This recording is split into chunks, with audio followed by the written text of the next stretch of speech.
Today's headlines carry urgency, tragedy, and sweeping policy changes across the globe. Let's get right into it. A deadly ambush in northern Idaho has left 2 firefighters dead and another critically injured after a gunman deliberately set a wildfire to lure emergency crews into a trap. Authorities in Coeur d'Alene identified the shooter as a 20-year-old man, who they say acted alone. He was found dead near the scene with a firearm beside him. Police confirmed the shooter took his own life. Investigators say the suspect used a flint fire starter to ignite the blaze and positioned himself in a hidden, sniper-like location in the dense woods, waiting for first responders to arrive. Although the shooter had no criminal record, authorities had previous contact with him over trespassing and welfare checks. It's believed he had been living in his vehicle and was estranged from his family. A disturbing final Instagram post, since deleted, showed him kneeling in camouflage and dark makeup, with ammunition and a mask, set to the song Hunter by Björk. Officials say his social media accounts were wiped, but it's unclear by whom. No manifesto has been found, and while officials say the ambush was premeditated, the motive remains unclear. The victims have not yet been identified. Turning now to international news, Mexican officials are pushing back against U.S. sanctions targeting 3 financial institutions accused of laundering money for drug cartels. The U.S. Treasury had announced sanctions last week against CI Banco, Intercam Banco, and Vector Casa de Bolsa, alleging they facilitated millions in illegal drug transactions linked to fentanyl trafficking. President Claudia Sheinbaum responded sharply, demanding the U.S. provide solid proof. She stated, "We're no one's piñata. Mexico must be respected," and added that domestic investigations revealed only administrative infractions, not criminal behavior. Mexico's Banking Commission has since stepped in to temporarily manage 2 of the banks, aiming to calm market fears and prevent a bank run. All 3 institutions have denied wrongdoing and pledged cooperation with both Mexican and U.S. regulators. Back in the U.S., a new immigration detention facility in Florida is drawing controversy and attention. Dubbed Alligator Alcatraz, the tent-based site sits in the remote Everglades and will house up to 5,000 undocumented immigrants. The compound, built in under a week, is surrounded by wetlands and wildlife including pythons and alligators, and is only accessible by a single road. President Trump is expected to visit the site on Tuesday for its formal opening.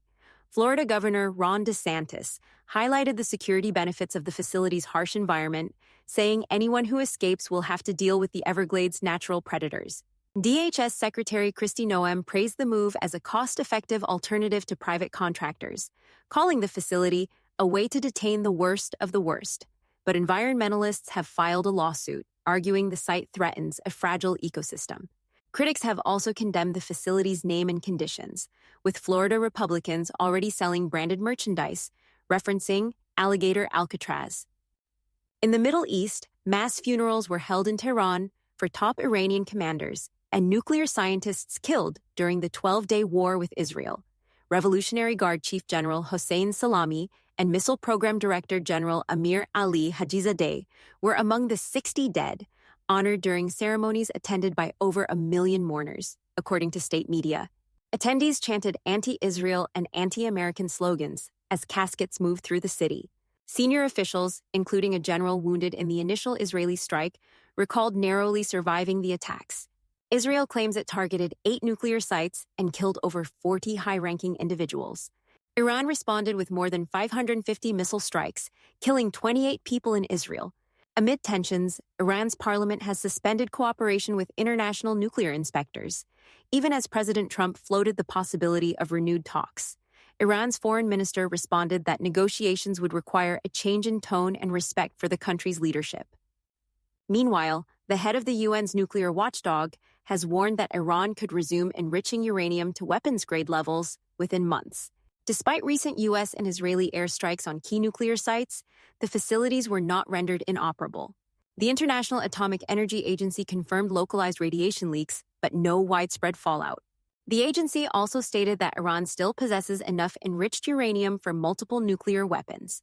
Back in Washington, a new Senate GOP tax and spending bill could result in nearly 12 million Americans losing health insurance by 2034, according to the Congressional Budget Office. The bill proposes over $1 trillion in cuts to Medicaid, Medicare, and Affordable Care Act subsidies. Medicaid alone would see more than $1 trillion in reductions. A controversial provision would eliminate coverage for roughly 1.4 million people, lacking verified citizenship or legal status. The bill also includes national work requirements for Medicaid, requiring low-income adults, including parents with children over 14 to work or attend school at least 80 hours per month. Rural senators have pushed back, citing threats to hospital funding, despite the bill setting aside $25 billion for rural health care. Senate Republicans face a July 4th deadline to pass the measure. In South America, Chile's Communist Party is gaining momentum as lawyer Jeanette Jara won the country's left-wing presidential primary with over 60% of the vote. A longtime party member and former labor minister, Jara will represent the ruling coalition in the November elections. Her victory signals a stronger mainstream role for Chile's communists, though public support for the broader left-wing government is waning. Jara's platform includes wage hikes and shorter work weeks, and she pledged unity and dialogue in her victory speech. Still, conservative rivals, including far-right candidate José Antonio Cast and pro-business Evelyn Matthei, are gaining popularity amid concerns over crime, immigration, and a stagnant economy. And finally, a groundbreaking new study in Nature finds that climate change is already shrinking global food supply. Researchers examined more than 12,000 regions across 55 countries and concluded that each 1 degree Celsius increase in temperature may cut food availability by 120 calories per person per day. This effect is expected to hit U.S. agriculture especially hard, with corn and soybean yields in the Midwest projected to fall sharply. Scientists say existing adaptations, such as changing planting schedules and switching crops, can only offset about a third of the losses. Higher-income countries may experience greater food declines, while rice production could rise in some areas due to its tolerance for heat. The UN is now working with researchers to identify regions most vulnerable to long-term agricultural disruption. The study's lead author summed it up. The land you leave to your kids will be good for something, but not for farming. That's all for tonight's news update. Thank you for joining us. We'll continue to monitor these stories and bring you the latest developments. Stay safe, stay informed, and have a good night. If you enjoyed this video, don't forget to hit the like button, share it with your friends, and subscribe to the channel. And don't forget to turn on the notification bell so you never miss an update.